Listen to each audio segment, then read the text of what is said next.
Welcome, in front of me is HP EliteBook 745, and in this video I will show you how to check graphics card on this laptop.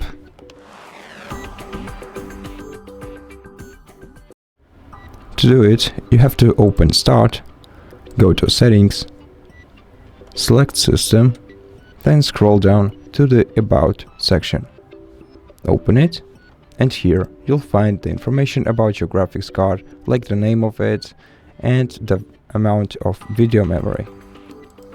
Also, you can right-click the taskbar, select Task Manager, then go to Performance section, select GPU tab, and here you can also see the name of your graphics card and see all the specifications of it at the bottom of this window.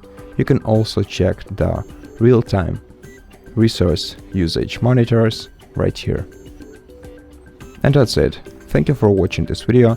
If you liked it, consider subscribing to our channel, leave us a like and a comment below, and I'll see you in the next one.